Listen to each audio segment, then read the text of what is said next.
c'est à mon tour de vous présenter brièvement la conférencière et nos deux conférenciers qui seront vos humbles serviteurs pour l'heure et demie à venir. J'ai aucune idée de comment ils vont structurer ça. Et je pense que c'est même hasardeux de rappeler le titre. On vous laisse carte blanche. On voulait mieux comprendre des situations qui se passent bien au-dessus de nos têtes, nous qui êtes habitués d'être plus sur le terrain. Et c'est pourquoi nous avons fait appel à Cynthia Morinville, par sa riche connaissance des enjeux actuels, mais également son écoute des gens par toutes nous autres dans la salle. Souvent, elle vient à notre rencontre, donc on savait qu'elle serait en mesure de faire le lien entre nos préoccupations et la qualité des autres experts. Yves-Marie Abraham est un professeur progressiste du HEC également, qui se spécialise dans la question de la décroissance soutenable. Et nous avons également l'immense honneur d'accueillir Pascal Osting, qui a fait un très long voyage depuis son Luxembourg natal pour nous parler de situations qui échappent à notre connaissance, mais qu'il connaît très bien parce que le Luxembourg est aussi le terreau natal d'ArcelorMittal, une compagnie qui est très active, pour le moins qu'on puisse dire. Des projets miniers, mais pourquoi et pour qui? Point d'interrogation. Géopolitique et remise en question de la nécessité d'ouvrir toujours plusieurs mines. 1h30, ce ne sera pas assez, mais on va quand même toucher à ces enjeux-là avec Pascal et Yves-Marie. Je me permets de renchérir sur la vidéo de Rodrigue parce que je pense que c'est important. Yves-Marie Abraham est professeur au département de management du HEC Montréal. Il enseigne la sociologie de l'économie et puis il mène des recherches sur le thème de la décroissance depuis de nombreuses années. Il a dirigé, entre autres, la publication de Décroissance versus développement durable, débat pour la suite du monde, creuser jusqu'où, extractivisme et limite à la croissance. Et puis, il a publié plus récemment une synthèse personnelle sur la décroissance intitulée « Guérir du mal de l'infini ». Il enseigne depuis 2013 un cours de deuxième cycle intitulé « Décroissance soutenable », un des cours les plus populaires du HEC, ou qui a grandi en popularité. Moi, j'ai entendu qu'on a passé de quelques étudiants à un auditorium plein, tellement qu'à partir de l'an prochain, il va diriger une formation, un programme de cycle court sur le thème de la décroissance soutenable. Voilà. Merci d'être avec nous, Yves-Marie.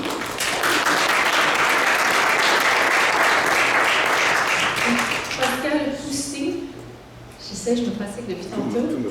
Voilà. Grandi dans une région sidérurgique et minière du Luxembourg où il est retourné vivre il y a 10 ans. Il est associé à l'ONG internationale Steelwatch, comme il nous a dit ce matin, et puis qui travaille entre autres sur la décarbonation de la production d'acier. Il a travaillé pendant 25 ans pour Greenpeace, notamment en tant que directeur des programmes internationaux. Et il partage son emploi du temps, c'est ce que je trouve très intéressant, entre le travail professionnel et militant sur la décarbonation de l'acier, le devoir de vigilance auprès des multinationales domiciliées au Luxembourg et le coaching de l'athlétisme. Merci d'être avec nous, Pascal. Voilà, et donc cet après-midi, on a préparé le panel en 3 interventions, 3 rondes de questions. Au début, pour commencer, un diagnostic. Et ce que je trouve intéressant, c'est qu'on a avec Pascal et Yves-Marie à la fois une approche, c'est Pascal qui débutera, très ancré sur la chaîne de valeur, le concret, le comment, la logistique internationale, le qui, les travailleurs de l'acier, un domaine que je connais moins. Alors, je suis très excitée. Puis avec Yves-Marie, une perspective un peu plus théorique, mais encore une fois très ancrée. Là, on va parler de capital, et puis on va aller aux deux bouts du spectre de cette question-là, qui, je crois, sont tout à fait importantes l'une comme l'autre. Alors, sans plus tarder, je vous laisse présenter votre vision de ce diagnostic du présent, de la conjoncture qui nécessite toujours plus de mines. Merci beaucoup. Déjà, merci à Rodrigue et ses collègues qui ont organisé cette conférence pour cette invitation. Cynthia l'a dit, je suis associé d'une ONG internationale qui s'appelle Steelwatch. C'est une association assez jeune, elle n'a que 3 ans, et qui œuvre pour la décarbonation de l'acier. Nous sommes présents sur tous les continents, donc nous travaillons en mode visio en permanence, nous nous voyons une fois par an. Nous travaillons donc nous avons des collaborateurs, collaboratrices sur tous les continents, sauf en Amérique du Nord et en Amérique du Sud. Donc voilà. Mais étant donné que nous sommes en pleine expansion, j'espère que bientôt nous aurons aussi des collègues de l'Amérique du Nord et de l'Amérique du Sud. Nos principaux leviers de changement sont, nous en avons 3. Nous travaillons directement sur quelques groupes sidérurgiques très influents, notamment sur le numéro 2 de la production d'acier dans le monde, ArcelorMittal, sur le numéro 4 Nippon Steel et sur le numéro 10 ou 11 le sud-coréen POSCO. J'ai rappelé leur rang dans l'hiérarchie parce que tous les autres c'est des Chinois. Mais étant donné que aujourd'hui nous n'avons, je crois que c'est quelque chose qui c'est une caractéristique de la société civile internationale, nous n'avons que très peu d'influence en Chine. Nous agissons sur les groupes qui, à l'image d'ArcelorMittal, qui sont présents partout dans le monde. ArcelorMittal a des opérations du minerai de fer jusqu'au laminoir dans 60 pays au monde. Donc c'est de loin le groupe qui est le plus... C'est un groupe sidérurgique mondial, contrairement à tous les autres qui ont une assise beaucoup plus nationale. Donc nous agissons directement sur ArcelorMittal, nous menons des campagnes publiques, nous dénonçons leur backstepping, donc leur marche en arrière par rapport à leurs annonces.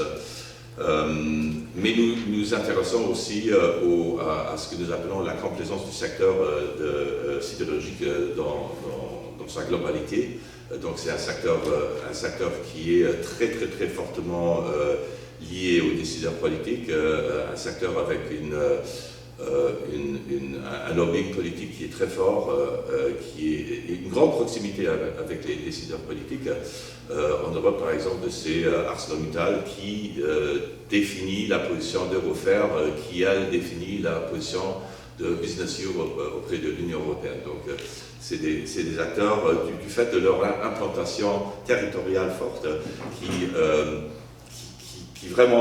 font le poids. Nippon Steel est à l'image du Japon de la construction, de la reconstruction. C'est dans la conscience publique japonaise, Nippon Steel, c'est égal Japon. Donc, contrairement à d'autres acteurs industriels, l'industrie de l'acier est entrée dans la conscience territoriale des gens. Voilà. Et le troisième volet sur lequel nous travaillons, c'est ce que nous appelons l'amplification du travail de la société civile en général. Nous sommes un des membres fondateurs et très actifs dans une coalition internationale qui s'appelle Fair Steel Coalition, qui travaille sur l'ensemble des problématiques liées à l'ensemble de la chaîne de valeur de l'acier, donc des mines jusqu'au laminoir, encore une fois. Et d'ailleurs, j'ai dit à Amos que je vais les mettre en relation avec les juristes de la Fair Steel Coalition, qui sont par exemple des juristes qui défendent les droits des populations locales au Libéria, qui ont commencé maintenant à s'intéresser au Guinée, et ainsi de suite. Donc nous sommes très convaincus que la transition vers une production propre de l'acier ne passera que par la collaboration avec toutes les parties prenantes, les populations locales, les détenteurs de droits et bien sûr aussi les travailleurs. Et c'est la raison principale pour laquelle je suis là. En ayant fait la connaissance de collègues à Toronto, Hamilton, qui travaillent sur ArcelorMittal Dofasco, ensuite Rodrigue, je pense que une organisation comme Steelwatch pourrait apporter une perspective internationale pour les combats locaux que vous menez ici au Québec et au Canada.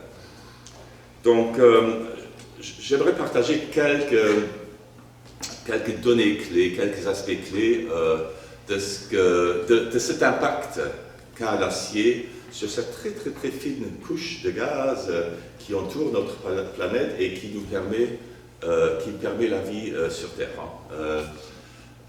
Donc, l'industrie de l'acier représente 11% des émissions de gaz de CO2 équivalent dans le monde, 11%. Si on ajoute le méthane issu des mines, probablement on arriverait à 13%. C'est presque l'équivalent du secteur du transport. Donc, et on sait tous qu'on a un problème avec le transport, avec notre modèle de mobilité individuelle, mais je pense que peu de gens savent que l'acier, le seul acier, c'est entre 11 et 13% des émissions mondiales de CO2. Si l'acier était un pays, il serait en compétition avec le ciment pour la 3e marche sur le podium des émetteurs derrière la Chine et les États-Unis.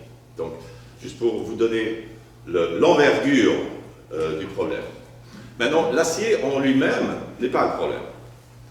C'est la façon de fabriquer ou de produire l'acier par haut fourneau, donc le charbon, la coque, qui est structurellement intégré dans le haut fourneau et qui réagit chimiquement avec l'oxyde de fer, qui est le problème.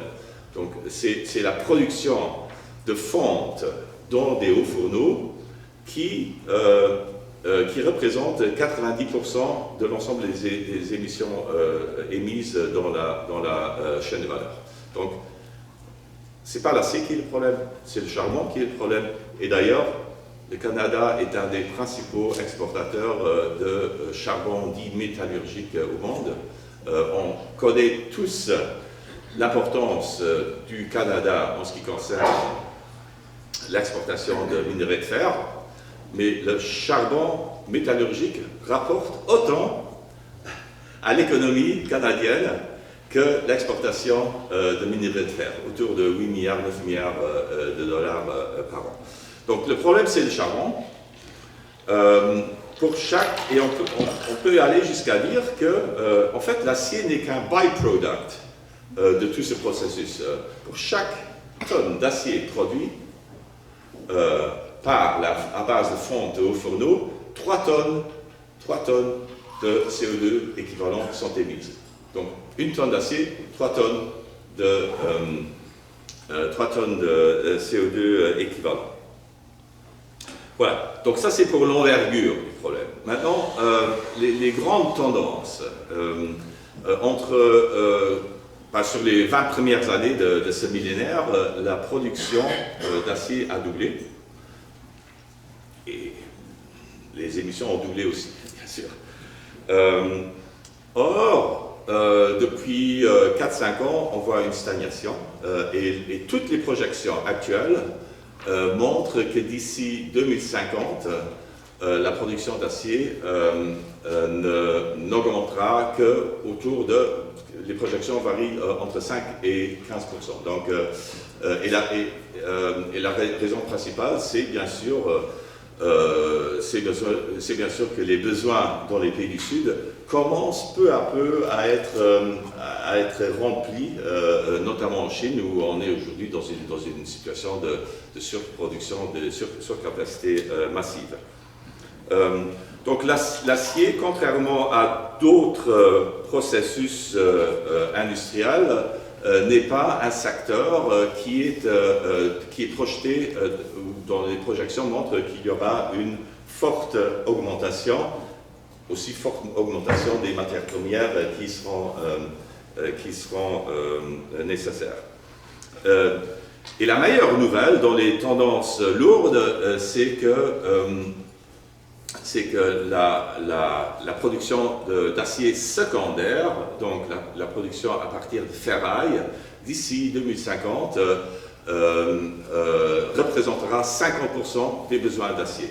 Donc on entrevoit maintenant de pouvoir être dans une sorte de circuit fermé pour 50% des besoins en acier fini d'ici 2050, qui est plutôt une bonne nouvelle, qui est d'ailleurs aussi une mauvaise nouvelle pour ceux qui pensent pouvoir exporter beaucoup de minerais de fer au-delà de 2050 parce qu'il y aura moins de besoins en termes de matières premières parce que la ferraille remplacera en partie cette matière première. Et pour finir cette première partie, parce que tu me donnes des signes, vraiment des bribes, des éléments sur ce qu'on appelle la géopolitique de l'acier. Donc, premièrement, le colosse, le mastodonte Chine, qui produit 50% de l'acier dans le monde. Donc, sur les 2 milliards de tonnes produites annuellement, la Chine représente 1 milliard. Le deuxième pays, c'est l'Inde, 130 millions. Donc, voilà, 10 fois plus que le deuxième. La Chine, c'est le mastodonte. Ce qui est intéressant, c'est que, c'est que la demande interne en Chine a beaucoup diminué suite à la crise immobilière, qu'il y a une très grosse surcapacité qui d'ailleurs pousse la Chine à exporter et à faire du dumping. Et partout dans les pays producteurs d'acier dans le monde, on sent ce dumping et cette exportation à coût bas. Mais ce qui est intéressant, c'est qu'au dernier congrès du Parti communiste, Pékin a décidé qu'il n'y aura plus de nouvelles capacités de production primaire. Donc la Chine est en train de miser et de transitionner vers la production secondaire, aussi parce qu'il y a plus en plus de ferraille qui est disponible pour ce type de production. Donc premier élément de cette géopolitique. Deuxième élément de la géopolitique, c'est les mastodontes, encore une fois, du minerai de fer. Il y a l'Australie, 1 milliard de tonnes d'exportation. Il y a le Brésil, 400 millions de tonnes d'exportation. Et ensuite, troisième, c'est le Canada, mais seulement avec 55. Donc, tout se passera, où beaucoup de ces tendances lourdes en termes de comment et sous quelle forme le minerai de fer ou le fer sera exporté, se déroulera ou se fera par des choix en Australie et au Brésil. Troisième élément de la géopolitique, c'est l'Europe qui introduit à partir du 1er janvier une taxe carbone aux frontières pour tous les produits industriels, notamment sidérurgiques, qui entrent en Europe, et en contrepartie va déployer une taxe carbone, donc une diminution des allocations gratuites pour les producteurs européens. L'Europe, alors que cette introduction sera très graduelle sur une dizaine d'années, l'Europe compte dès 2026 diminuer l'importation de produits d'acier en Europe de 25% déjà. Donc on voit qu'avec des instruments fiscaux, il semble que voilà, cette fameuse idée d'un level playing field soit atteignable. Ensuite, il y a plein de nouveaux arrivants. Il y a des startups comme les Suédois qui vraiment poussent pour les nouvelles technologies de réduction directe. Il y a une mine géante qui commence à entrer en opération en Guinée, Simandou, 3 fois la production de minerais de fer canadienne, à titre d'exemple. Il y a les pays du Moyen-Orient et de l'Afrique du Nord qui se positionnent pour cette réduction de fer donc directe et non pas par haut fourneau. Donc il y a actuellement un chamboulement. Rodrigue a parlé de choc géopolitique, il y a un chamboulement du paysage, de la production de l'acier, et certaines personnes parlent même d'un nouvel âge de fer, dans la mesure où il y a des nouveaux commodités, des nouveaux matières premières qui sont en train d'être introduites dans la chaîne de valeur. Donc l'acier, la production d'acier, est à l'aube de chamboulements qui ne sont pas encore complètement, on ne sait pas encore dans quelle direction ça va aller, mais c'est clair que la production d'acier d'ici 2050 ne ressemblera en rien à celle de la fin du siècle passé, avec les crises dans les bassins sidérurgiques et ainsi de suite. Donc voilà, il y a tout à faire avec le pire qui peut arriver. Donc le code is back selon la version Trump, ou alors des perspectives qui restent bien sûr des perspectives industrielles, oui, ne voilons pas la face, mais un découplage de la chaîne des valeurs, un autre découplage que celui dont toi tu vas probablement parler, mais on est à l'aube de grands changements et la question est qui se positionne comment. Voilà. Et ça, on va discuter par la suite.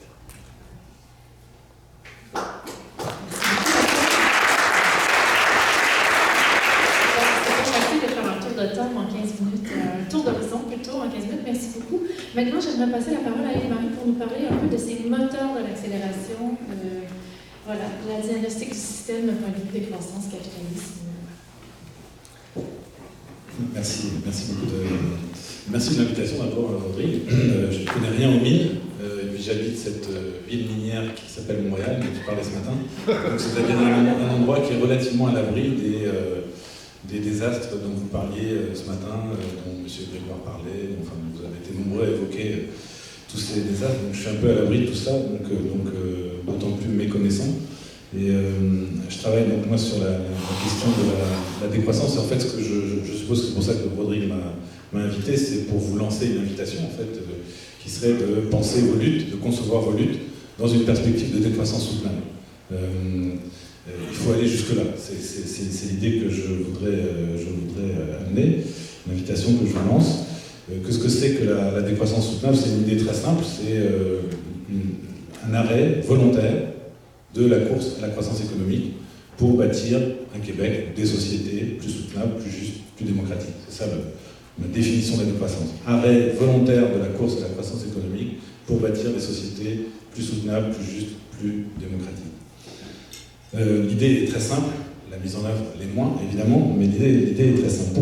Pourquoi défendre cette idée-là, qui peut d'ailleurs entrer en contradiction avec certains projets que Pascal pourra évoquer tout à l'heure, en partie j'imagine, pour trois raisons. Si on simplifie l'analyse, si on fait donc un diagnostic, évidemment la première raison c'est que, et on l'a vu un peu déjà ce matin, cette course à la croissance, qu'est-ce que c'est d'abord la croissance? C'est, si je simplifie peut-être trop, c'est le fait de produire toujours plus de marchandises d'année en année, d'en vendre toujours plus, de produire de manière continue toujours plus de marchandises au sens large, biens et services.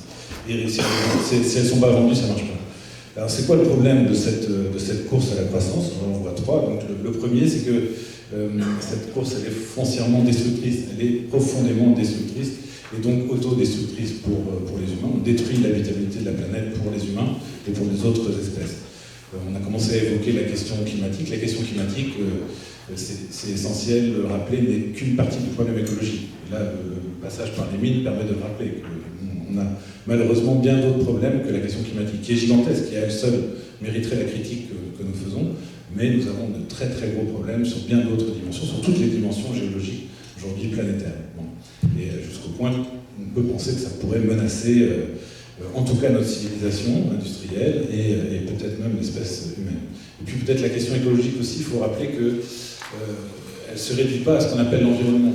L'environnement, ce qui serait à l'extérieur de nous-mêmes. Évidemment que si on dégrade notre milieu de vie, si on salope notre milieu de vie, ça va revenir dans nos corps. Nos corps deviennent des poubelles. Nos corps sont des poubelles, sont aujourd'hui profondément affectés. Donc la crise écologique, elle se joue aussi aujourd'hui dans nos corps, qui sont donc pollués, mais elle se joue aussi dans nos corps qui sont épuisés. La course à la croissance, c'est épuisant. Alors ça donne des épidémies de dépression, de burn-out par exemple. C'est le corps humain qui dit « moi je ne peux plus, je suis plus capable de courir ». Pour moi, c'est un des symptômes de la crise écologique. On s'est inventé un milieu de vie qui est insoutenable pour nos corps. Voilà, pour essayer d'aller au-delà de la question climatique, sans la relativiser du tout. Et si on veut être sérieux, il faut, par rapport à cette question, il faut prendre en compte toutes ces dimensions. Ce qu'on constate, en tout cas, jusqu'à aujourd'hui, c'est qu'il n'y a pas de croissance verte. On n'a jamais généré une croissance verte, une croissance propre. Ça n'existe pas. Alors mes collègues économistes à HEC vont nous dire que ça va arriver demain. Mais jusqu'à aujourd'hui, ça n'a jamais arrivé. Là, on a des données scientifiques très claires. Donc aujourd'hui, quand on nous vend la croissance, on nous vend la poursuite du désastre, on nous vend la catastrophe, fondamentalement. Et je voyais les données que présentait Rodrigue ce matin. Bon, les grands promoteurs de la croissance aujourd'hui, pour moi, à bien des égards, apparaissent comme des gens criminels. Enfin, vraiment, nous envoient vers la catastrophe.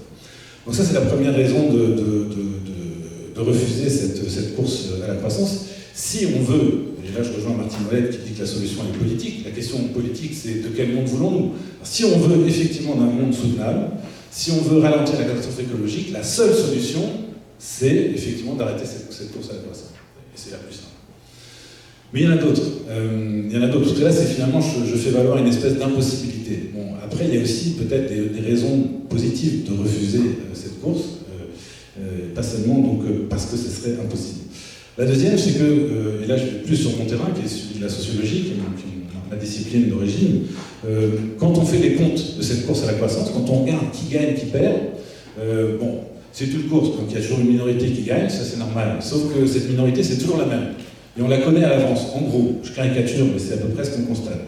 On connaît le portrait robot du gagnant et le portrait robot du perdant. Le portrait robot du gagnant, il me ressemble un peu. Bon, il aurait une cravate, il aurait un chauffeur, il aurait plusieurs maisons. Enfin, en gros, c'est un vieil homme blanc qui habite un quartier chic d'une ville riche en Occident et qui est souvent un chef d'entreprise, ce que je suis pas. C'est ça le portrait robot. Le portrait robot du perdant, c'est plutôt une perdante. C'est plutôt une femme du Sud, de couleur, donc assez typiquement qui va vivre donc, dans un bidonville d'une ville comme Bujumbura ou Burundi, considérée comme le pays le plus pauvre aujourd'hui du monde. Mais au Québec, si on regarde à l'échelle du Québec, ce serait probablement une jeune femme autochtone qui vivrait peut-être à Val-d'Or. C'est ça le profil du gagnant et du perdant. Pourquoi est-ce qu'on connaît à l'avance les gagnants et les perdants? Parce que l'analyse de cette course à la croissance révèle qu'elle repose sur des rapports d'exploitation. Ce qu'on pourrait appeler plus pudiquement des échanges inégaux. Alors, échange inégal entre les patrons et les salariés. Le rapport salarial, qui est un rapport d'exploitation, il faut le rappeler, on a tendance à l'oublier, c'est un rapport asymétrique qui permet à ceux qui commandent d'extraire un surtravail, d'imposer un surtravail à ceux qui vendent leur force de travail. Deuxième rapport d'exploitation fondamental, le travail de reproduction par le travail de production. Qu'est-ce que c'est que le travail de reproduction? C'est le travail qui consiste à donner la vie à des humains, c'est-à-dire à créer de la force de travail, à l'entretenir, à donner de l'amour, à la soigner, à la nourrir, etc. Ce travail de reproduction, on sait qu'il est assuré encore très majoritairement par les femmes, ce qui explique que le profil type du perdant, c'est plutôt une femme. C'est un travail qui est soit non payé, soit très mal payé. Donc, d'où le résultat que j'évoquais tout à l'heure.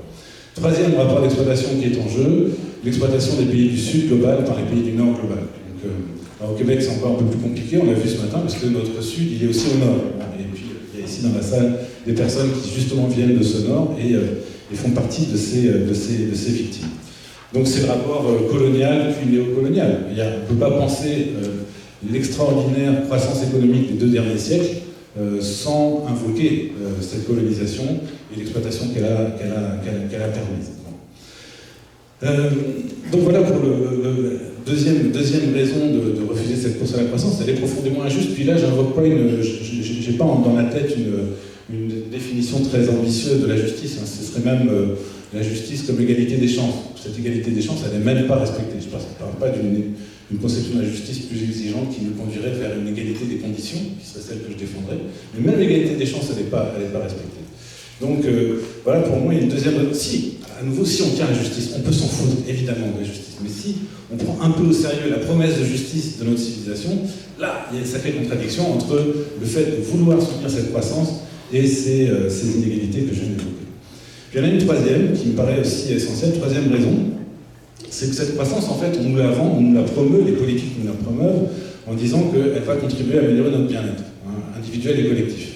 Et aujourd'hui, on a des données, puis ça c'est intéressant, c'est des économistes qui sont par définition, par nature, des gens croissancistes. La science économique est une science qui se fonde sur le soutien à la croissance économique. C'est des économistes qui constatent qu'en fait, non, la croissance économique ne se traduira pas forcément aujourd'hui dans nos pays par une amélioration du bien-être individuel ou collectif. Donc la corrélation entre les deux phénomènes, elle tend à disparaître dans une large mesure. En même temps, le problème, c'est que quand la croissance diminue, quand on subit quelque chose comme une récession ou une dépression, on le sait, et puis c'est venu dans la discussion ce matin, effectivement ça va se traduire par une dégradation des conditions d'existence d'une partie de la population. Et ben, on va avoir des pertes d'emploi, on va avoir un État qui va perdre de possibilités d'action parce que le trésor public va diminuer.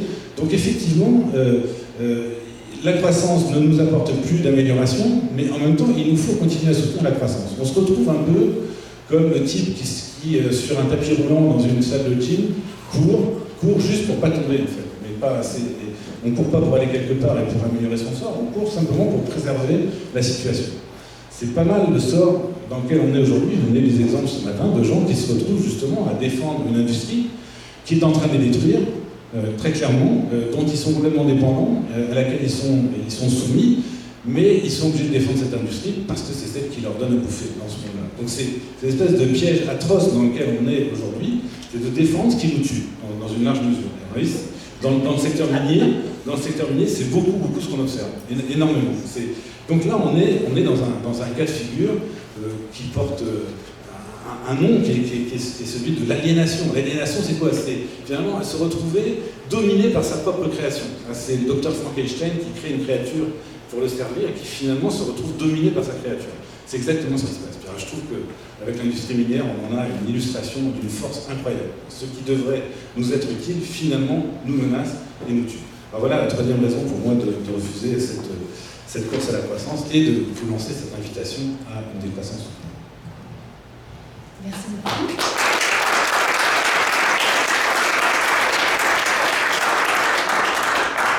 Voilà, mais là, une fois qu'on a mis la table sur le concret d'un marché particulier, l'acier, puis après une approche un peu plus théorique d'un diagnostic au niveau systémique, si on veut, de la problématique, je voudrais nous ramener quand même au titre de notre panel qui se demande mais pourquoi et pour qui.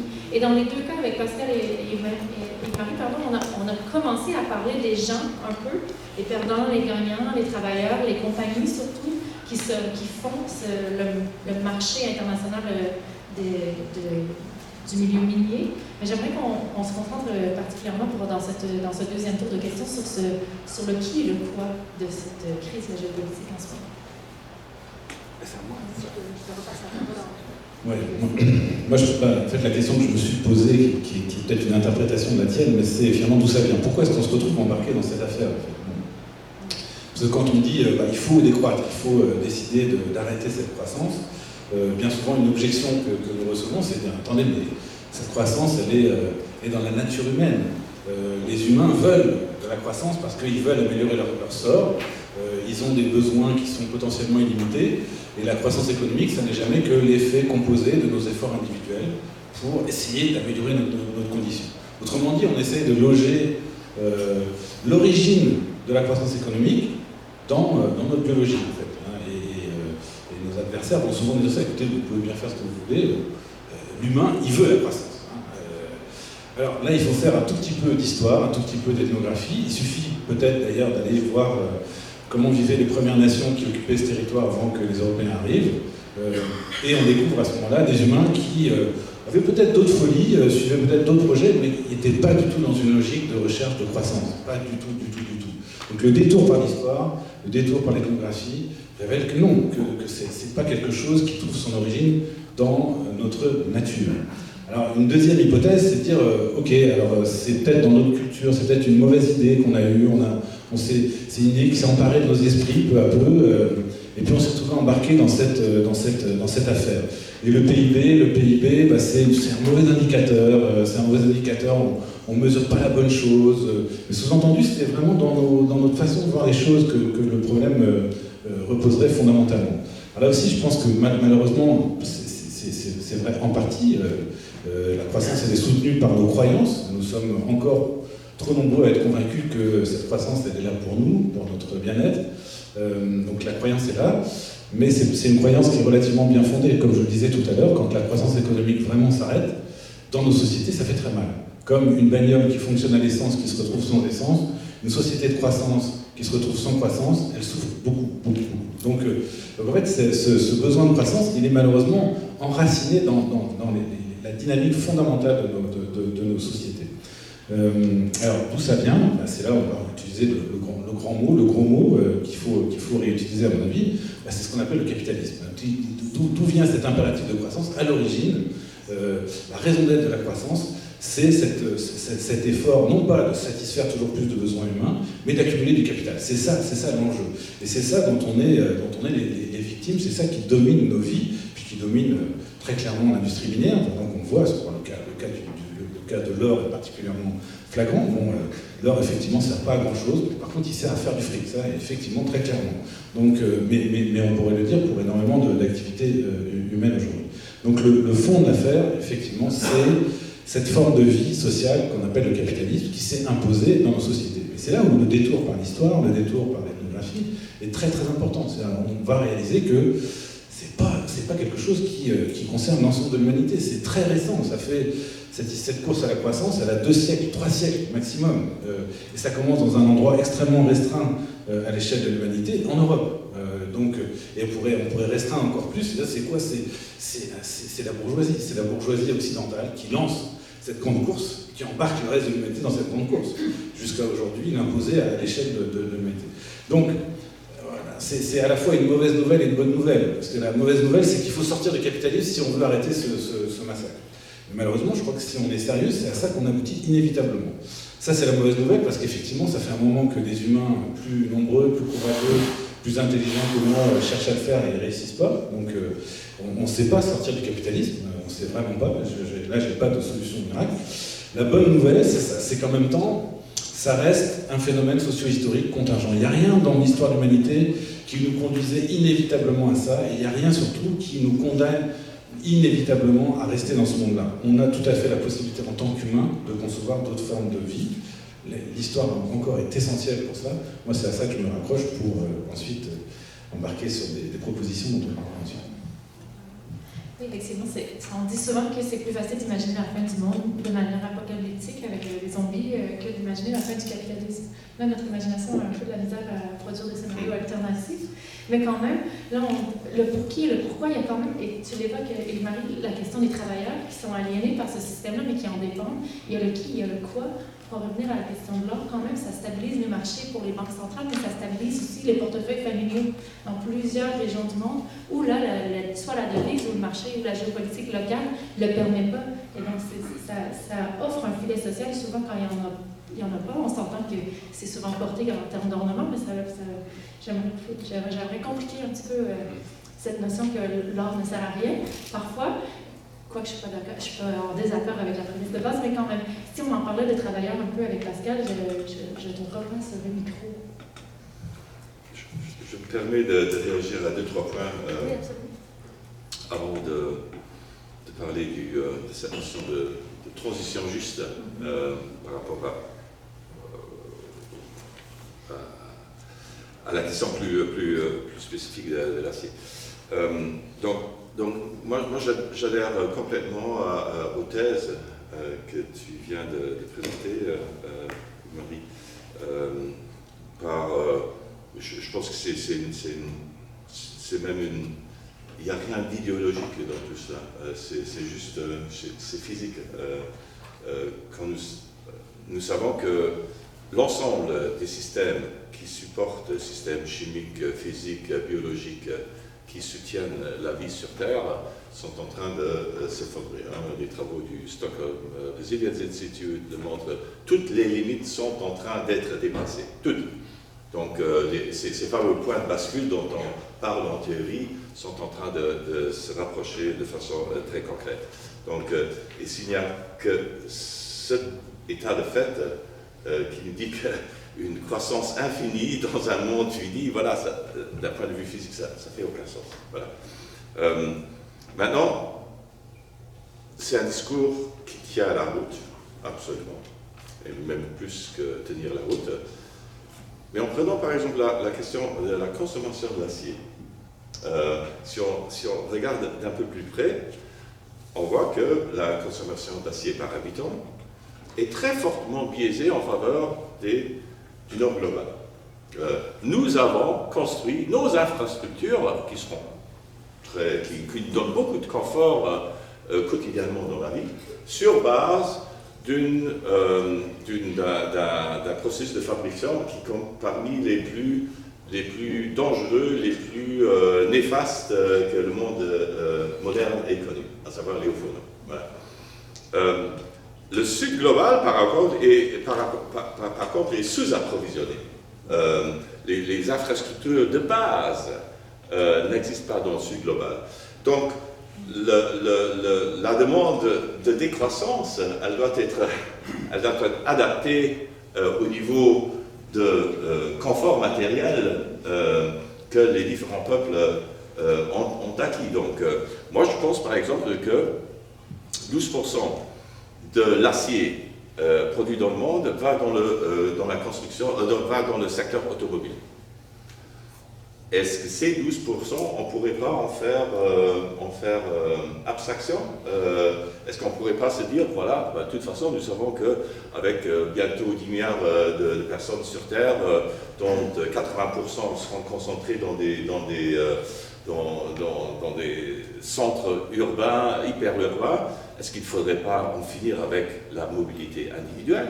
Est-ce que ce ne serait pas ça l'injonction de la décroissance en termes très concrets qu'on accepte? Donc je pense que la décroissance, elle doit être guidée, ciblée, et elle doit provoquer plus de justice et pas seulement être appliquée comme ça à tout le monde.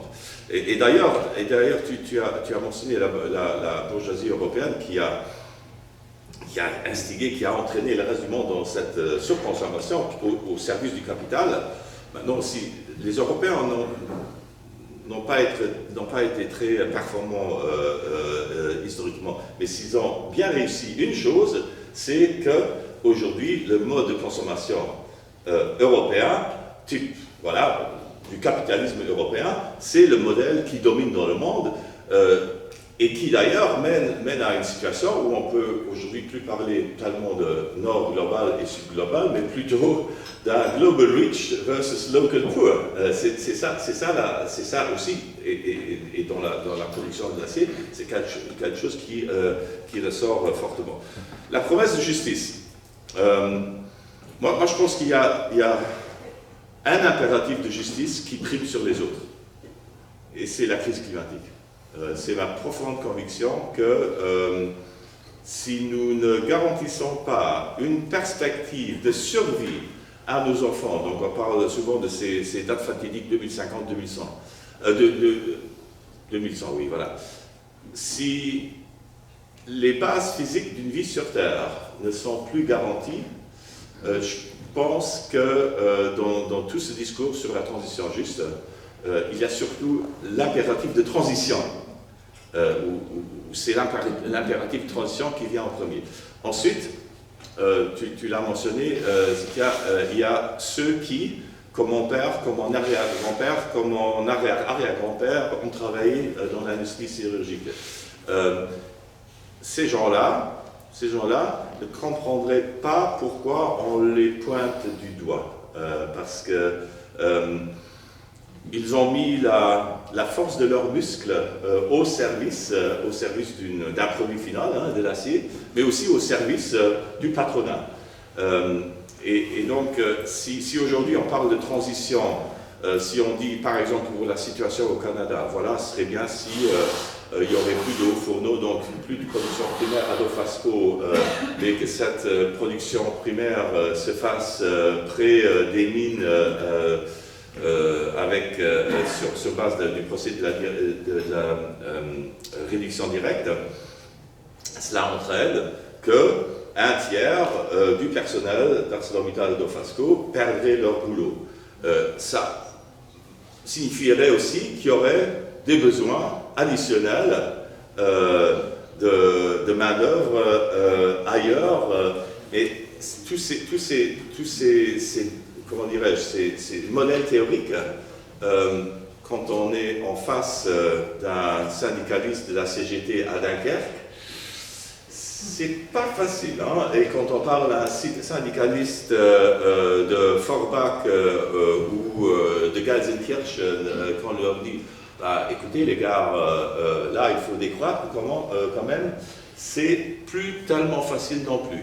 Donc je pense que c'est dans la façon de faire, dans la transition, elle est absolument indispensable pour préserver des conditions de vie décentes sur cette planète, mais la transition ne pourra se faire qu'en y incluant toutes les parties prenantes, donc les détenteurs de droits, les travailleurs, leurs représentants, ceux qui les représentent, en appuyant notamment sur le droit des syndicats et ainsi de suite. Donc, le discours général, il est plutôt facile. C'est dans la mise en œuvre et quand on est face à des gens qui sont directement impactés que ça devient plus difficile et qu'il faut, je crois, être autant à l'écoute que tenir un discours qui par ailleurs est un bon discours. Je te vois prendre les notes. Ouais. Je suis d'accord avec toi, je l'ai dit au début, hein, c'est une idée simple, la décroissance, sa mise en œuvre c'est plus compliqué. Donc je suis entièrement d'accord, je me suis fait, quelque temps j'ai été invité à la FTQ pour présenter la décroissance, il y a des jeunes représentants syndicaux, et on m'a laissé parler 5 minutes, au bout de 5 minutes on m'a arrêté, on ne peut pas être contre nos emplois, etc. Donc ça illustre ce que tu viens de dire. Mais c'est ça, le drame de la situation c'est ça, c'est que j'avais en face de moi un jeune homme très sympathique, qui était en train de défendre un système qui le tue et qui l'exploite. Mais c'est ça la réussite de l'aliénation, c'est ça la réussite de ce monde-là, c'est qu'il réussit à nous convaincre que c'est le seul monde possible qui reste à défendre, en fait. Et le travail que j'essaie de faire, c'est de faire entrevoir la possibilité d'autre chose, en fait, et notamment en passant par le passé, mais aussi par notre créativité. Mais je vais donc répondre aussi à ton objection, donc en proposant tout simplement la manière dont j'envisage la décroissance, d'un point de vue plus programmatique. Et donc c'est là qu'est mon invitation. En fait, il me semble que vos combats, vos luttes, vous pourriez les mener autour de trois propositions fondamentales qui, je crois, répondent aux inquiétudes de Pascal. La première proposition, elle est très simple. C'est toujours le si on veut ralentir la catastrophe écologique, pas l'arrêter parce qu'elle est là pour durer un bon moment, mais si on veut la ralentir, la première proposition, c'est qu'il faut qu'on produise moins globalement de marchandises à l'échelle planétaire, globalement. C'est compliqué parce que ça veut dire que probablement dans certains coins du Québec, il faudrait produire beaucoup plus de choses qui seraient utiles à nos vies que c'est le cas aujourd'hui. Mais globalement, il faut admettre qu'il va falloir produire moins que ce qu'on produit aujourd'hui et fixer des limites à ce qu'on produira demain. Tous les efforts qui ont été faits au nom du développement durable, au nom aujourd'hui de l'économie circulaire, au nom d'un Green New Deal ou d'une transition juste, n'aboutissent pas en fait. On n'arrive pas à générer cette croissance verte. Ça n'existe pas. On n'a pas ce découplage pour diverses raisons qui sont à la fois physiques, qui sont économiques et politiques. Il faudrait détailler un peu pour clarifier mon argument. Et donc première proposition, produire moins. Deuxième proposition, évidemment produire moins, ça veut dire aussi consommer moins. Et on est dans un monde qui est excessivement inégalitaire, donc qu'est-ce qui va arriver à ceux qui n'ont déjà pas vraiment de quoi vivre correctement? Donc on peut s'attendre à ce que s'il y a réduction de la production, qu'est-ce qui va payer la facture? Qu'est-ce qui va devoir faire les efforts? Ceux qui sont en bas de l'échelle. D'où la deuxième proposition qui s'impose avec la première, qui est de dire si on produit moins, il va falloir aussi partager beaucoup plus nos richesses qu'on le fait aujourd'hui. Proposition à consonance un peu chrétienne, un peu gentillette, mais ça veut dire quoi concrètement? Ça veut dire notamment s'attaquer à la propriété privée capitaliste. Notamment, c'est quelque chose sur laquelle il faut revenir. Rendre inconcevable aujourd'hui certaines propriétés donc de type capitaliste, ce qui ne veut pas dire s'attaquer à toute propriété. Me garantir que demain matin j'aurai encore mon pantalon ou mon toit au-dessus de la tête, ça c'est une propriété qui me paraît défendable, qu'on appelle une propriété d'usage, ce que j'utilise pour vivre. Je pense que c'est souhaitable que j'en sois le propriétaire. Ce qui devient indéfendable, c'est par contre de posséder non pas un toit, mais 100 toits et 1000 toits, et d'en faire une marchandise qui est aujourd'hui à l'origine fondamentale de la crise du logement au Québec et partout en Occident. C'est fondamentalement de l'origine de la crise du logement, c'est pas un manque de moyens, c'est qu'on fait du logement une marchandise. précisément, le logement est pris dans ce cycle capitaliste que j'évoquais. Donc deuxième proposition fondamentale, donc partager plus nos richesses, et troisième proposition, qui je crois rejoint ta préoccupation, pour décider des limites qu'on va se donner dans la production et pour décider de la manière de répartir nos richesses entre nous, il faut le plus possible en décider ensemble. Donc c'est le pari démocratique. Il y a un pari qui paraît très, très osé. On dit quoi, la démocratie, attendez, urgence climatique, etc. On n'en est plus là, laissons les politiques ou laissons les experts décider à notre place. Là c'est aussi un choix politique. À quoi on tient vraiment? Si on tient à avoir un peu le contrôle de sa vie, il faut tenir à la démocratie. Par ailleurs, je pense que la démocratie, ça peut donner des résultats très intéressants. Celui qui en a fait la démonstration à son insu il y a quelque temps, c'est Emmanuel Macron en France, quand il a accepté, sous la pression des écologistes, de mettre en place la Convention citoyenne sur le climat. Convention qui a consisté à tirer au sort 150 Français et Françaises pour leur demander en fait, de réfléchir à des solutions pour faire face à la crise climatique. Bon. Le tirage au sort, c'est la procédure démocratique par excellence si on cherche des délégués. Si on croit à la démocratie, on pense que n'importe qui, dans notre communauté, peut participer à l'exercice du pouvoir. Bon. Le tirage au sort est une façon de garantir qu'on aura effectivement des gens partout. Bon. On tire au sort des gens qui étaient moyennement incompétents sur la question climatique et on leur demande de réfléchir pendant 7 fins de semaine. 7 fins de semaine, c'est pas très long, hein, donc on dit la démocratie c'est très long. 7 fins de semaine, c'est pas long. On leur a donné accès à toutes sortes d'informations, toutes sortes d'experts. Les experts restent utiles. Là où ils sont problématiques, c'est quand on leur confie la décision. Donc l'expert, s'il apporte son savoir, c'est bien. La décision, par contre, elle devrait revenir aux citoyens et citoyennes. Et donc, au bout de ces 7 fins de semaine, ces 150 personnes ont fait 149 propositions qui, prises tout ensemble, ressemblent drôlement à l'esquisse d'un début d'une politique de décroissance. Bon. Ce qui fait que Macron a été obligé de se dédire. Il avait promis qu'il ferait un référendum, qu'il y aurait des projets de loi qui seraient issus de ces propositions. Il en a gardé 7%. 7%, donc il a tout mis, le reste est passé au panier. Ce qui montre deux choses, que la France, comme tous nos pays aujourd'hui, ne sont pas vraiment démocratiques, hein, fondamentalement. Et la deuxième chose, c'est que par contre, quand on joue le jeu démocratique, quand on arrête de prendre les gens pour des cons, quand on leur demande de réfléchir à l'intérêt général, hein, quand on les sort de la position du petit consommateur qui va être obligé de calculer son intérêt immédiat dans son quotidien, quand on les place dans une position d'être humain, soucieux de l'espèce humaine, bah, ça fait des choses très intéressantes. Donc voilà pourquoi je continue à défendre le décider ensemble, qui est la troisième composante de ma proposition. Merci, merci.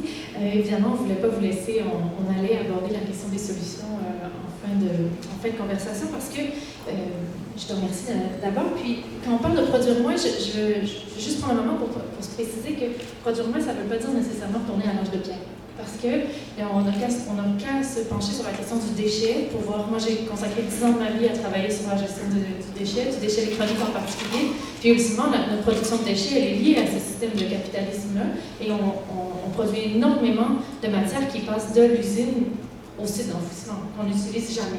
Et donc, cette question-là, je pense que c'est important de se repencher sur ce que tu évoques, Yves-Marie, la valeur d'usage, la propriété d'usage, parce qu'il en demeure pour moi qu'on en consomme des technologies, des matériaux, on a des besoins d'usage. Et donc, produire, il va falloir produire. La décroissance, ça ne veut pas dire de ne pas produire et puis de retourner au champ, ça. On est dans le rewilding, on est dans une autre thèse.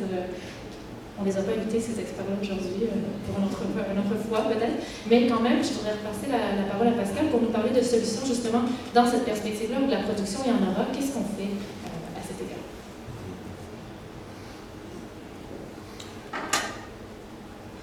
Oui, produire moins.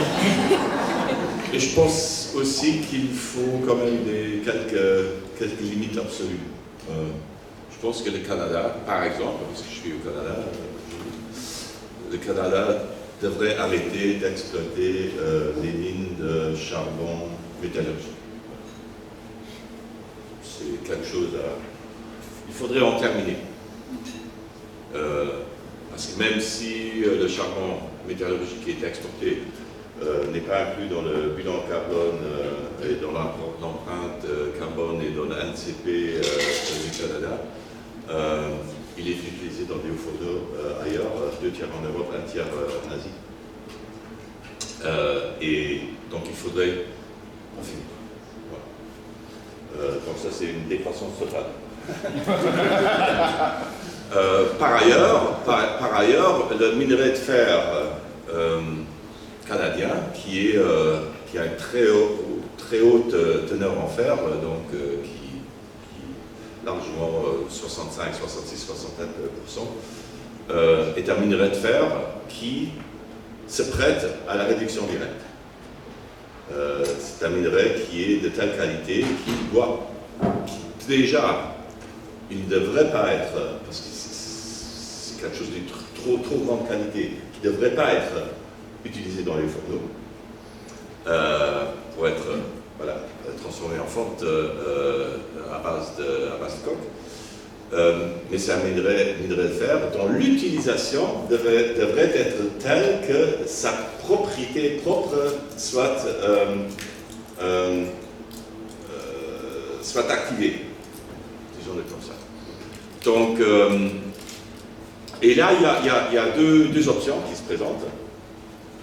La première option serait de dire, voilà, de ne vendre ce minerai de fer qu'à des intermédiaires ou bien des sidérurgistes ou bien d'autres acteurs économiques qui le transforment d'une manière propre ou bien en fer pré-réduit ou en un autre produit intermédiaire. Donc de poser des conditions à la vente de cette matière première, ou bien l'autre possibilité, c'est de se dire, voilà, nous, au Canada, nous devenons des acteurs de cette nouvelle matière première, de ce découplage de la chaîne des valeurs dans la production d'acier, qui est, auquel le monde industriel se prépare, à savoir la réduction sur place, la réduction directe sur place du fer grâce à l'hydrogène. Le Canada est béni de potentiel renouvelable. La production d'hydrogène à partir d'énergie renouvelable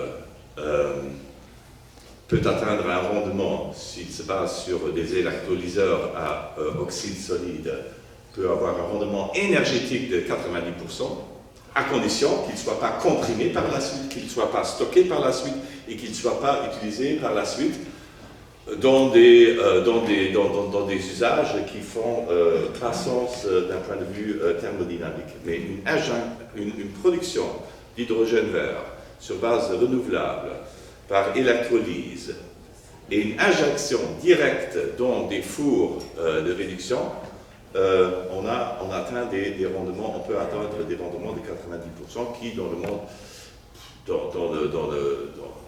disons, sur la scène énergétique, est un très bon rendement. Mais ça, c'est un choix à prendre. Est-ce que, par exemple, au Québec, cette idée de la mise en place d'une nouvelle infrastructure industrielle, donc des champs d'éolien, des électrolyseurs, des fours à réduction directe, est-ce quelque chose qui est souhaitable? Est-ce une responsabilité en termes de décarbonation d'une matière première qui est utilisée dans le monde? Est-ce une responsabilité que le Canada, le Québec, les populations locales veulent prendre? Et c'est un choix à faire. Hein. Mais le minimum quand même serait de associer à l'exportation du minerai de fer des conditions d'utilisation et ne pas se dédouaner complètement, voilà, une fois que la matière première est sortie du pays, nous on s'en fout et les gens en font, l'acheteur en fait ce qu'il a envie de faire. Je pense au minimum il faudrait un nouveau type de prise de responsabilité par rapport et là, moi je parle là du minerai de fer, mais probablement par rapport à beaucoup d'autres minerais et ressources naturelles dont dispose le Canada. Merci beaucoup.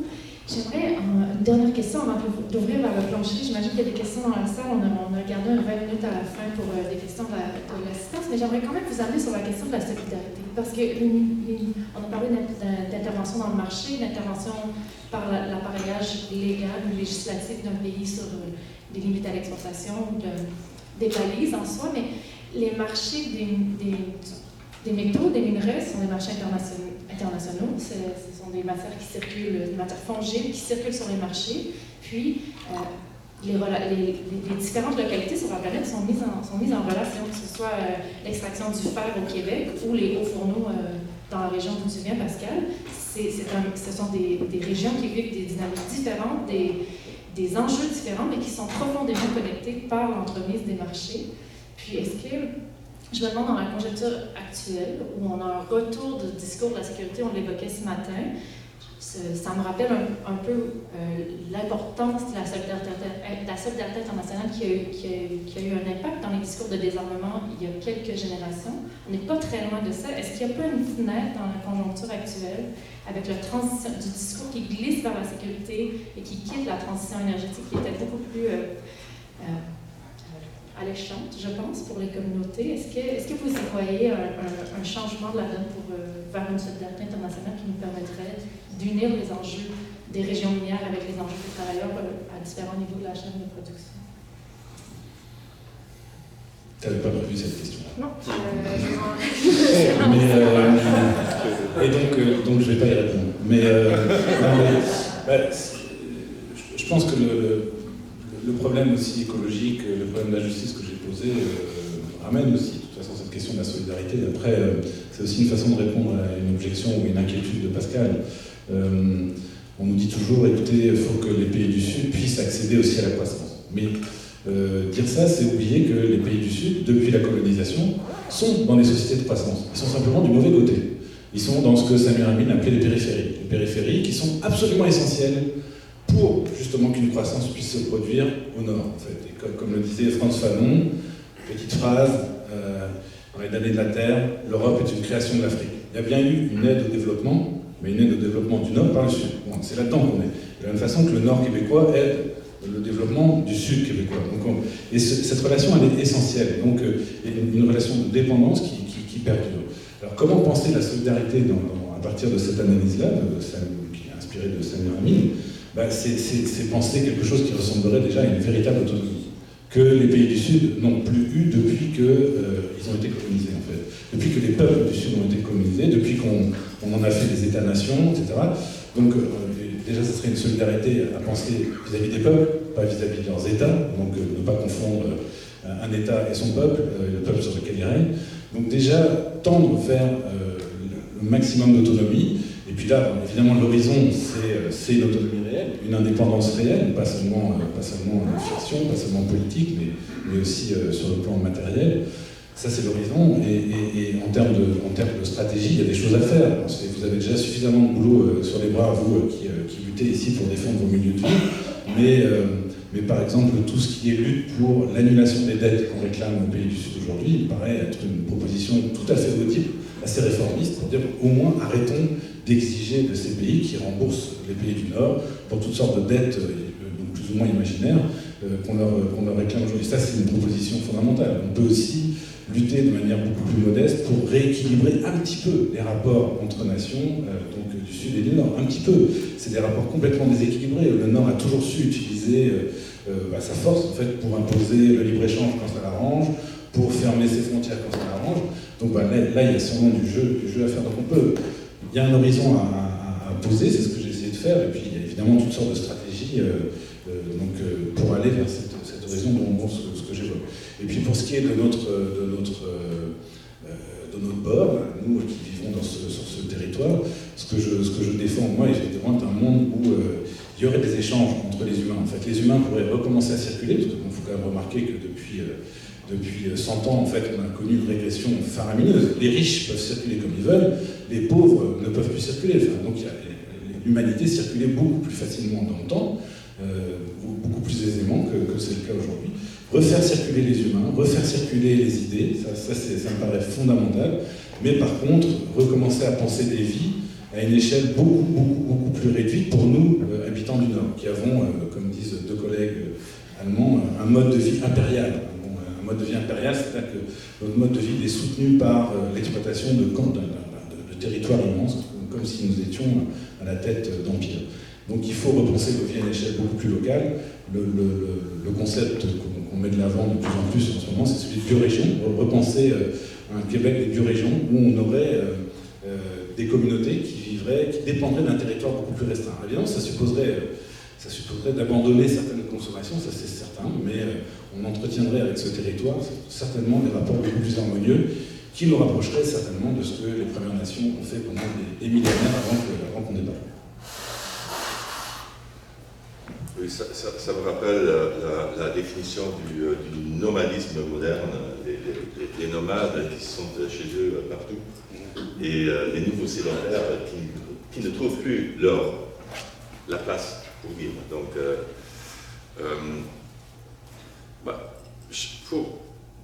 cette question de solidarité, et je ramène toujours le sujet sur cet acier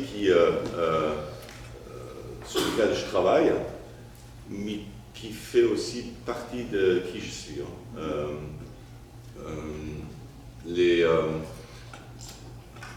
Là d'où je viens, les gens ont l'habitude de dire l'acier coule dans nos veines. Et si moi je suis le premier mâle dans ma lignée paternelle à avoir pu faire des études, alors que mon père, son père et mon arrière-grand-père ont commencé à travailler à 14, respectivement à 16 ans, les 3-8, au début 60 heures par semaine, c'est parce que, typiquement, la sidérurgie a offert à beaucoup de gens cet ascenseur social qui ne fonctionne plus aujourd'hui. C'était pas un bon capitalisme, et néanmoins, dans certaines régions du monde, les gens ont pu s'en sortir, ont pu accéder à la propriété, à avoir une petite maison, souvent des ex-colonies qu'ils ont achetées aux entreprises, et ainsi de suite. Donc,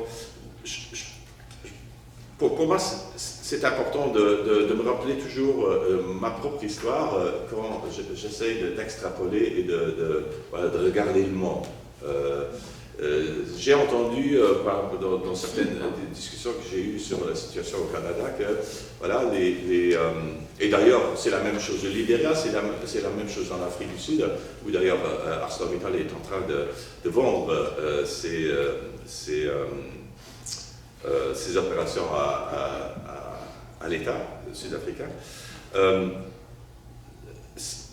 Quelque chose qui est sorti régulièrement, c'est que les gens qui travaillaient dans ces entreprises, dans ces secteurs, oui, ils vendaient leur âme et leur corps et leurs muscles aux capitalistes. Mais il y avait quand même aussi certains, voilà, ils ne se tuaient pas à l'œuvre, hein, ils menaient une vie un peu digne quand même aussi. Et je pense qu'il faut garder ça en mémoire, que tout modèle économique que nous envisageons doit aussi être un modèle qui laisse une place à ce travail digne et cette réalisation de soi qui fonctionne aussi à travers le travail.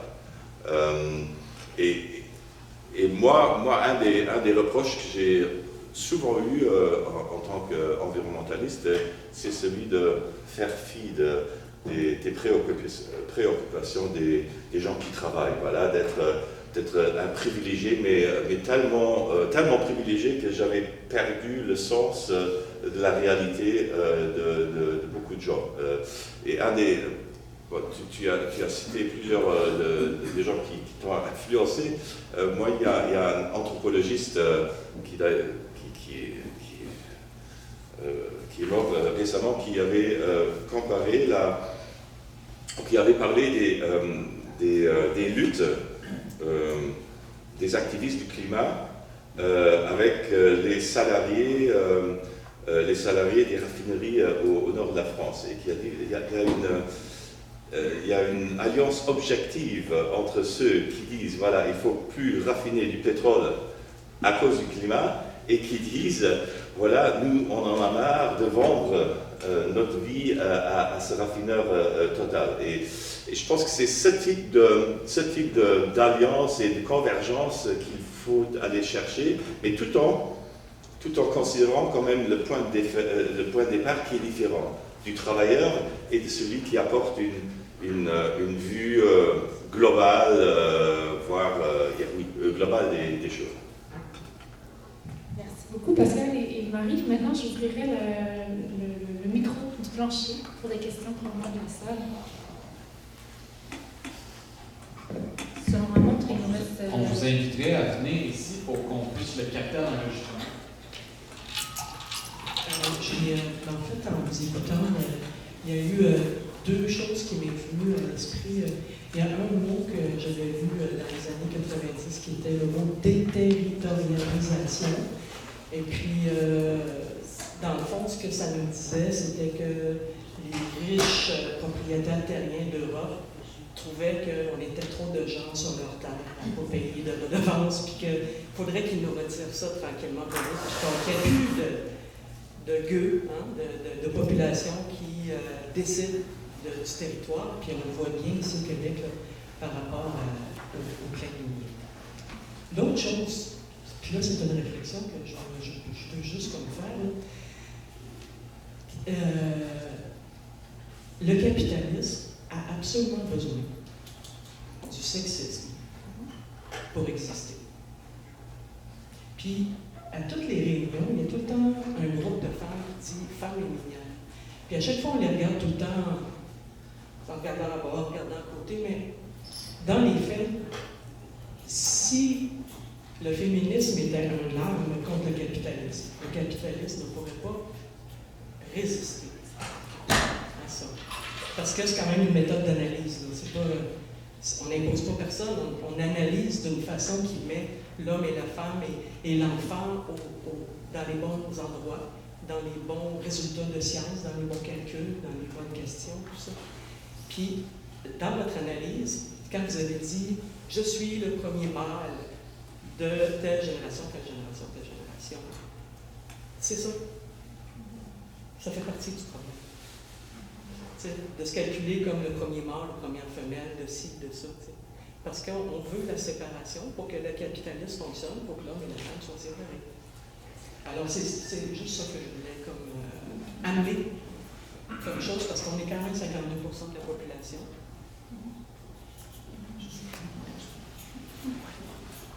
Merci.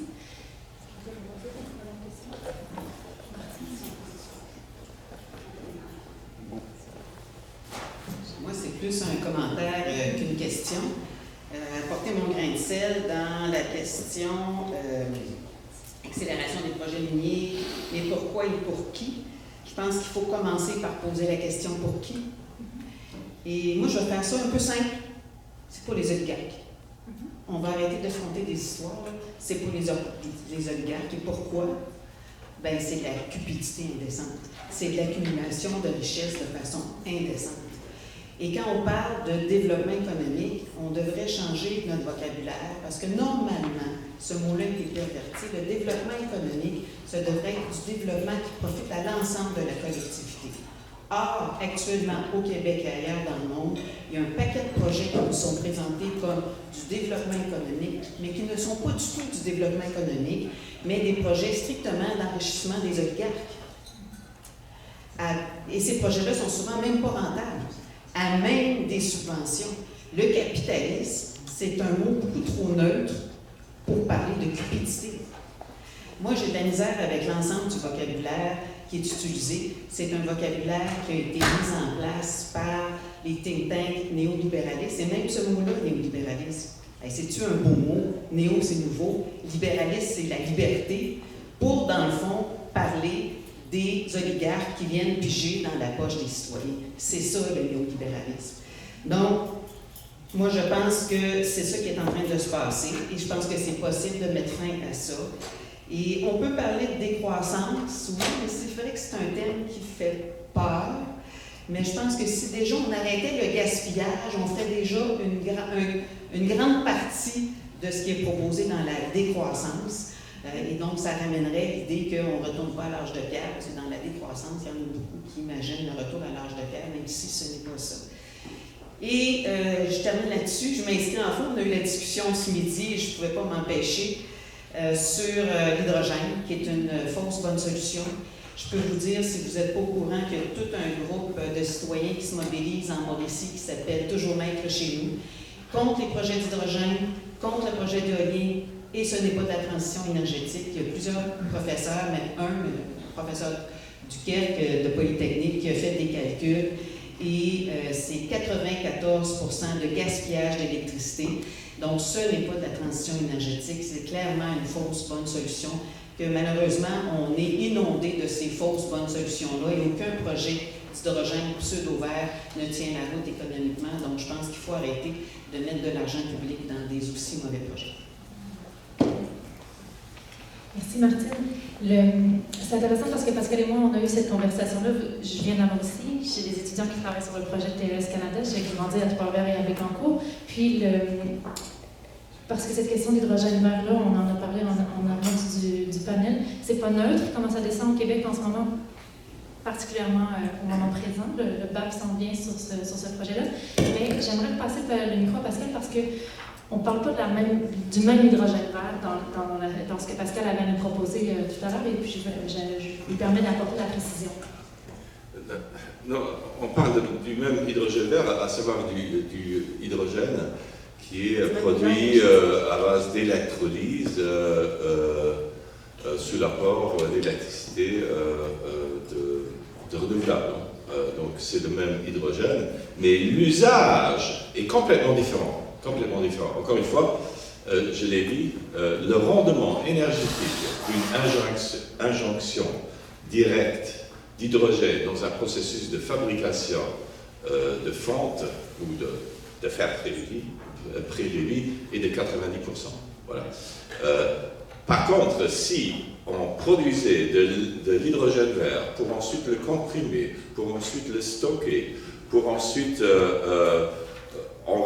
reproduire, pour le transformer en ammonium, pour le transporter, je ne sais pas où, pour transformer l'ammonium, pour le retransformer en hydrogène et ensuite l'utiliser pour, je ne sais pas, dans une cellule de combustion pour produire de l'électricité, là, ce serait une aberration thermodynamique. Voilà. Donc, c'est deux choses complètement différentes. La première utilisation pour la réduction du minerai de fer est une injonction directe. Ça n'a rien à voir avec les usages dont on parle et qui sont carrément aberrants. Sur les oligarques, je suis d'accord, j'ai dit que c'était une course dont on connaissait déjà les gagnants, donc oui. Mais je pense que ça ne suffit pas. Ce serait simple si c'était que les oligarques. On leur couperait la tête, comme on l'a fait en France en 1789, et on réglerait le problème. Or, on ne règle pas le problème. Donc, il y a bien quelque chose, comme un système, qu'il faut appeler capitalisme, qui nous dépasse, qui s'impose aussi aux oligarques. Les oligarques sont aussi soumis à cette logique-là. S'ils ne jouent pas le jeu capitaliste, ils vont finir par devenir prolétaires. Donc, c'est la très grande difficulté, c'est qu'on est face à une logique qui est très largement abstraite. On ne peut pas attraper le coupable, on ne peut pas dire « ah, c'est lui ». On est tenté de le faire. On dit c'est les Chinois, on dit c'est les musulmans, on dit c'est les Juifs. Et si on se débarrasse de ces gens-là, on va se débarrasser de notre problème. Malheureusement, ce n'est pas le cas. Et ça fait longtemps. Donc, d'où mon insistance sur cette dynamique capitaliste qui est une espèce de mécanisme sans mécanicien, de tyrannie sans tyran, en fait. Et il y a des gens qui en tirent parti beaucoup plus que d'autres. Je suis entièrement d'accord, c'est ce que vous appelez les oligarques. Mais c'est pas en les faisant disparaître qu'on arrêtera le système, malheureusement. Je serais très content, mais c'est un petit peu plus compliqué que ça, me semble-t-il. Et puis pour ce qui est de la décroissance, bah, écoutez, c'est un mot que moi je chéris de plus en plus, parce qu'il dérange beaucoup. Il dérange beaucoup justement ceux qui croient encore aux promesses d'un progrès illimité sur une base technique et sur la base de croissance économique. Il est sans ambiguïté, contrairement à celui de développement durable, par exemple. Développement durable, vous allez voir un dirigeant d'entreprise à HEC, vous lui dites vous allez faire du développement durable, il dit bah oui, chic, c'est ce que je veux exactement, je veux me développer durablement. Oui, on ne va pas comprendre la même chose, mais donc il y a une ambiguïté avec cette notion-là qui est facilement récupérable. Décroissance, dire ça à un dirigeant d'entreprise, à un dirigeant de minière, on va faire la décroissance, là, clairement, il voit que vous n'êtes pas du même bord, vous ne défendez pas la même chose. Donc c'est un mot qui est très précieux, au contraire, très très précieux, et qui ouvre. Il dit ce dont on ne veut pas. On ne veut plus de croissance. Après, de quoi on veut? On discute. On discute, c'est à quoi ressemblerait un monde post-croissance. Mais il ne dit pas c'est un communisme, il dit on ne veut plus de cette course à la croissance, à nous d'inventer quelque chose, d'où le décider ensemble. voulais juste préciser que j'ai peut-être fait un faux pas de vocabulaire. Je viens d'une famille où ma grand-mère a fait des études, elle a fait des études secondaires et elle a passé son bac. Ma mère a fait des études, donc voilà, c'est pour ça que je me suis référé à ma ligne paternelle, parce que là, c'est des sidérurgistes du côté de ma mère, c'est des gens plutôt aisés et bien éduqués, comme on dit. Voilà. Écoutez, je vais être dramatique, mais ça fait 15 ans que je suis dans le domaine d'essayer de faire la chambre. On est dans une région où, socialement, vous l'avez souligné, les minières fait que leur exploitation permet à des citoyens d'atteindre à leur image un réseau social qui est privilégié, où est-ce qu'ils sont des gros 4x4, des grosses maisons, ils sont hyper riches. Et on arrive avec l'expression décroissance. Et puis quand on en parle à ces gens-là, on essaie d'en arriver à avoir un échange qui est poli, qui est attentif, qui est compréhensif, on frappe un mur. Parce que ces gens-là se sentent attaqués, ils se sentent jugés. Puis je vais vous dire, quand je fais mes sorties souvent médiatiques, puis quand je fais souvent des rencontres où est-ce qu'on me dit, ben oui, monsieur Nantel, qu'est-ce qui peut régler la situation? Puis je suis obligé de dire, la seule chose qui peut régler actuellement la situation, c'est une catastrophe mondiale qui va faire qu'à un moment donné, notre système économique actuellement frappe un mur, on n'est pas capable de le développer et les gens crèvent de faim. C'est là qu'à un moment donné, les gens vont dire, ben là, il faut faire quelque chose. Mais j'ai comme devant un dilemme dans la présentation, le dilemme de savoir que le discours que je tiens, le discours que vous tenez, il n'est pas écouté par 80% de la population de ma région. Je ne parle pas des autres régions, je ne parle pas de Montréal, mais je parle de ma région, qui est la région qu'on dit ressources. Alors, je voulais juste savoir si vous êtes plus optimiste que moi, c'est dans le sens de ma question.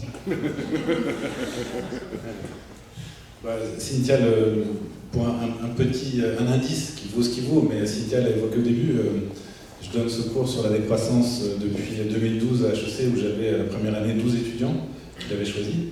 L'an dernier, 150 étudiants de deuxième cycle ont choisi. Donc on est quand même avec des gens qui vont avoir sans doute des carrières assez confortables, et qui ne sont pas forcément convaincus par la décroissance, mais qui doutent beaucoup par contre de la pertinence du modèle actuel. De plus en plus. Alors pour moi, ça me rend optimiste, c'est-à-dire de voir de plus en plus de jeunes qui ne croient plus aux promesses justement de la croissance économique, et ils ont raison de plus y croire parce qu'elles ne sont plus là. C'est ce que je disais tout à l'heure. La croissance ne livre pas la marchandise, comme dit de mes amis. On voit la croissance qui poursuit, le taux de croissance n'est pas très élevé, mais il est positif. Donc ça devrait se traduire par une amélioration de notre sort, ce qui n'est plus le cas. Donc les gens le sentent confusément. C'est là où il y a quelque chose à utiliser dans cette espèce de sentiment que ça ne va pas bien. Malheureusement, ce sentiment il peut être utilisé par des gens d'extrême droite qui vont dire le problème c'est les oligarques, les banquiers, les Chinois, les autres. C'est la difficulté.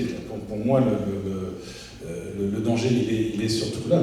Mais donc les indicateurs sont là. Si un petit scoop, on va sortir dans les jours qui viennent les résultats d'un sondage sur la réception de la décroissance au Québec, premier du genre, donc sondage classique fait avec les Géopinions. Voilà, sur la définition de la décroissance que j'ai proposée au tout début, l'arrêt volontaire de la croissance pour bâtir, on a 54% des Québécois et Québécoises qui trouvent que c'est une bonne idée. Ça ne coûte rien de dire ça dans un sondage, on est d'accord.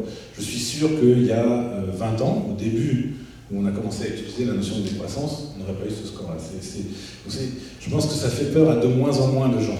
C'est intéressant de voir à qui ça fait peur. Je pense que ça fait peur surtout aux gens qui tiennent absolument à la poursuite de ce monde-là, qui tiennent à la défense de ce monde avec tous les problèmes que j'ai. Ça leur fait peur, et c'est normal, ils y tiennent. Mais il y a de plus en plus de gens qui doutent que c'est la bonne option.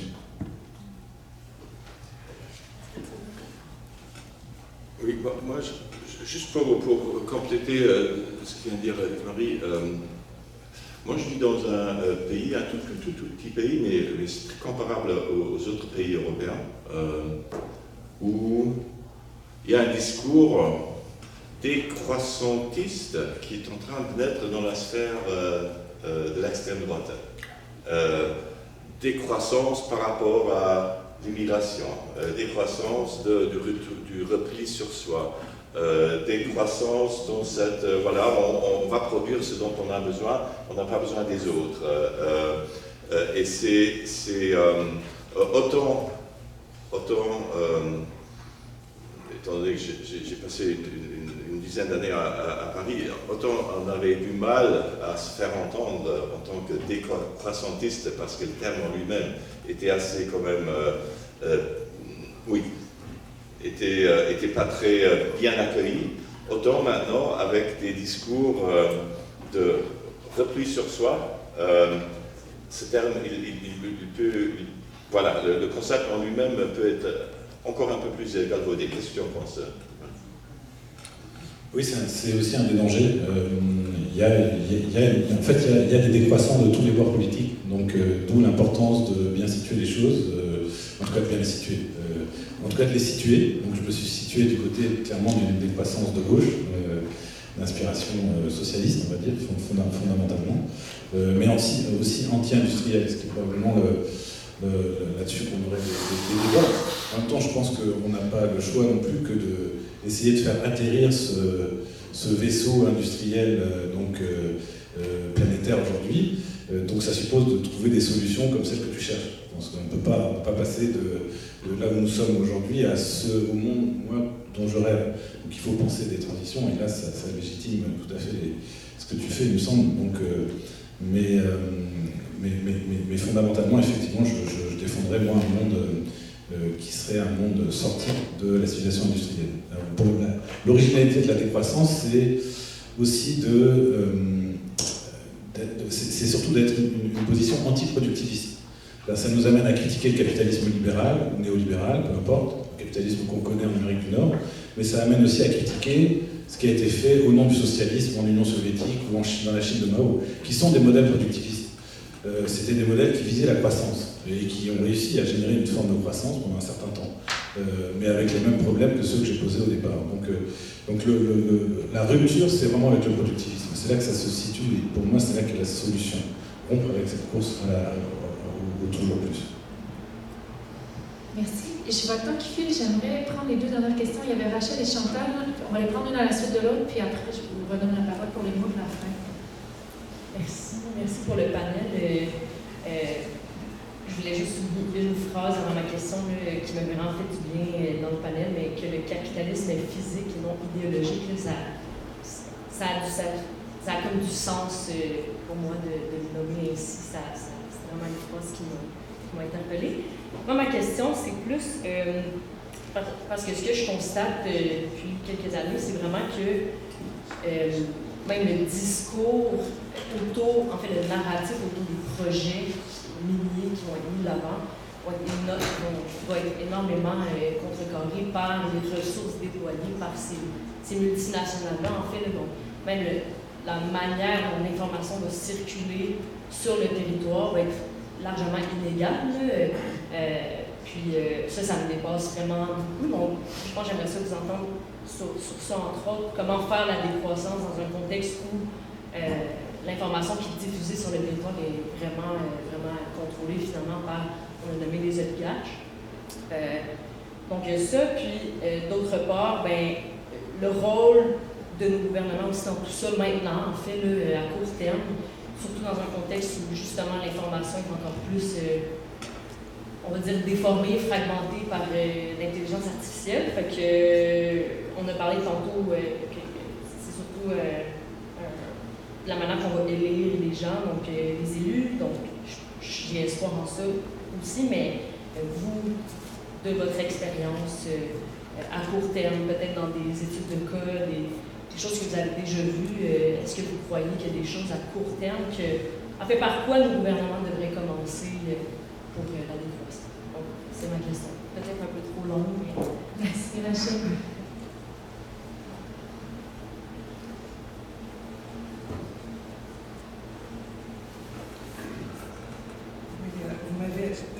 Vous m'avez rappelé un article au début, avant que la mine arrive, on disait en Malartic, il ne se passe plus rien au niveau économique. C'était pas correct. Et J'ai compris qu'on préparait le terrain avant l'arrivée de l'industrie. On prépare le terrain psychologique, c'est pas correct, là. Pourtant, on était bien. À Malartic, il y avait une vie un peu libre. Avant l'arrivée de toutes les mines en 2005-2006 à Malartic, il y avait une vie où on pouvait partir un club, où on pouvait utiliser un auditorium comme ça si on avait besoin.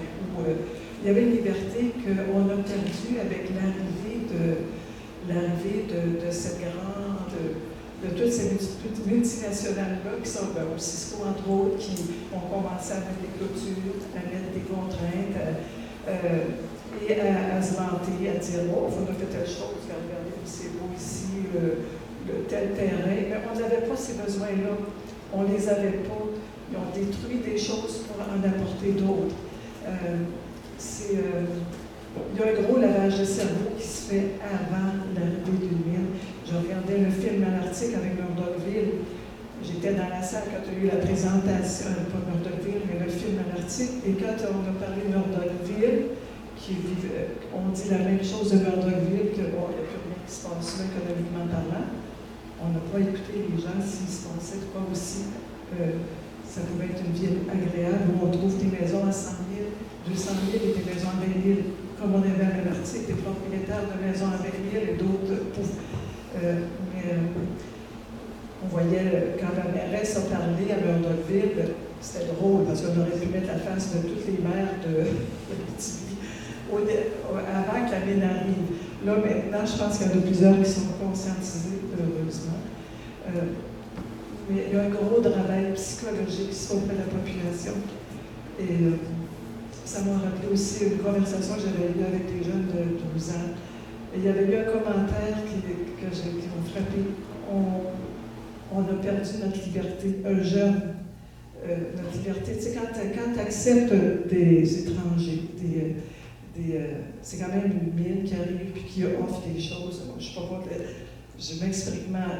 C'est pas des étrangers, quelqu'un qui arrive et qui t'offre des besoins, qui t'offre des choses que tu n'as pas besoin.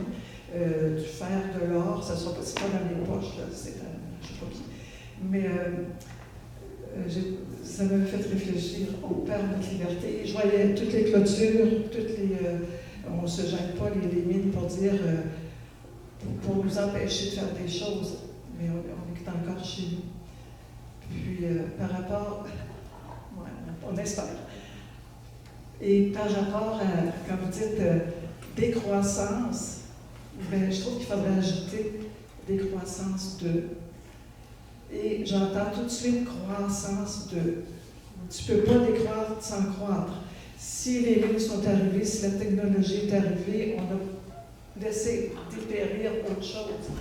Si tu ne peux pas couper. J'aime mieux penser, qu'est-ce que j'aimerais pouvoir croître? Veux pas, ça va décroître ce qu'on n'a pas besoin.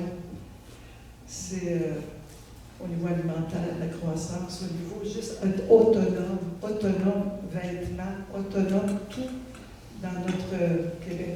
Alors j'aime beaucoup l'idée de croissance et de décroissance automatiquement. Merci pour ces réflexions.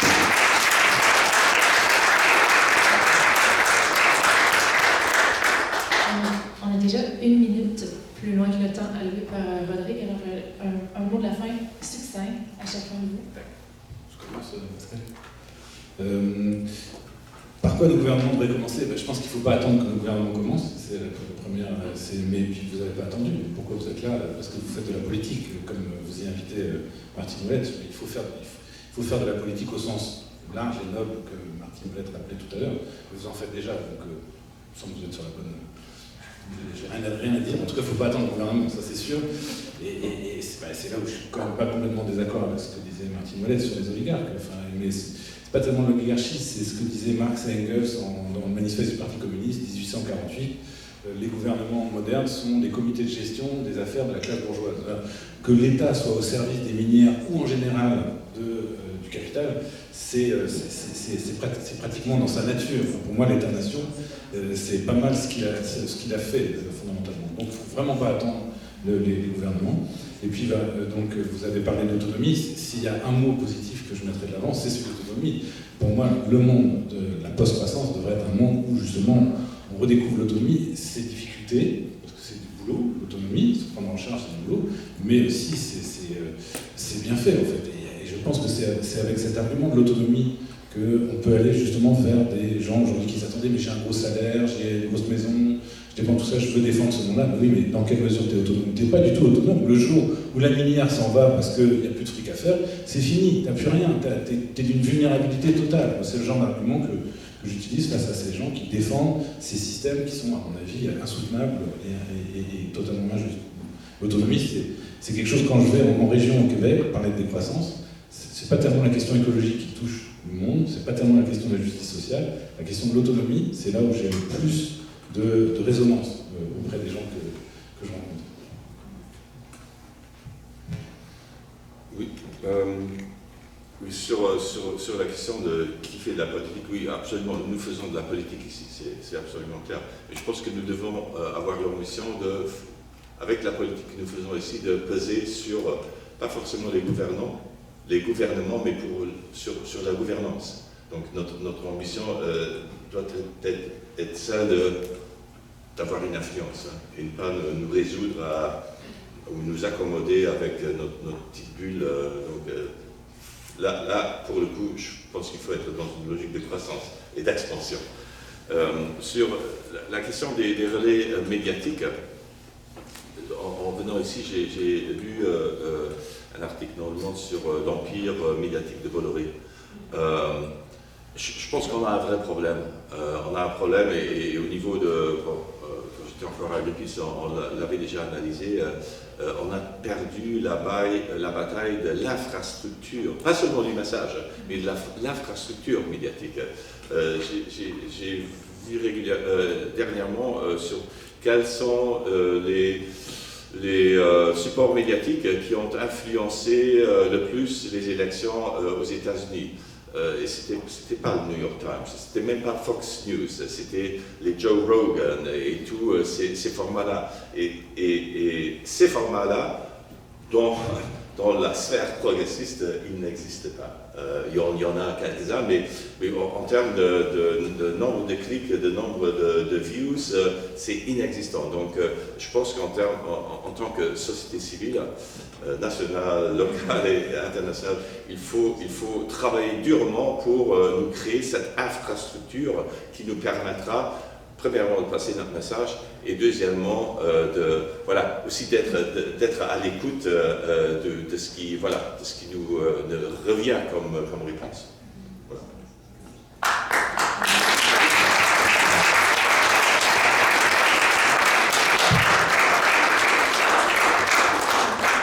Merci de votre attention. Tu veux qu'on projette vers... Il était 20. As-tu des choses à dire, toi? Non, j'allais inviter les gens à remercier Pascal et Marie avec moi, mais ils l'ont déjà fait. Merci.